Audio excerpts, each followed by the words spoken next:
அதே போல் வந்து திமுகவுக்கு அவங்களுடைய குடும்ப அரசியல்லாம் கொஞ்சம் பேசணும்னு நான் நினைக்கிறேன். எப்படி 4, 5 பேர் இன்றைக்கி தமிழ்நாட்டில் ஒரு முதல்வர் இல்லை இல்லையா? கிச்சன் கேபினெட் இருக்குது, மாப்பிள்ளை சார் இருக்கார், அப்புறம் உதயநிதி அவராவது பரவாயில்ல, டெப்டி சிஎம்னு ஒரு பதவி வச்சிட்ருக்காரு.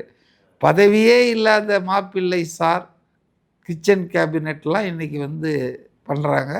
ஸோ இதெல்லாம் கொஞ்சம் அவர் பேசினாருன்னா இன்னும் கூட மக்கள் மத்தியில் அந்த பிரச்சாரத்துக்கு பேர் அரசியல், தேர்தல் பிரச்சாரம் இல்லை.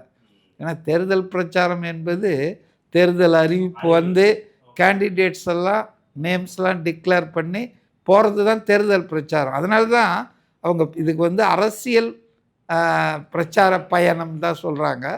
அதனால் வந்து தேர்தல் பிரச்சாரம்னு இதுக்கு முடியாது. அதுக்கு முன்னாலேயே ஒன்று சொன்னார் பார்த்தீங்களா, போருக்கு போகிறதுக்கு முன்னால் வந்து சாமியெல்லாம் கும்பிட்டுட்டு அந்த காலத்தில் போவாங்க. அது மாதிரி நான் ஜனநாயக போருக்காக நான் கிளம்புறதுக்கு முன்னாடி உங்களெல்லாம் பார்த்து சொல்லிட்டு போகலான்னு. அப்படின்னா ஜனங்களை சாமின்றாரு, மக்கள் தாண்டா எனக்கு வந்து மகேசன்றாரு.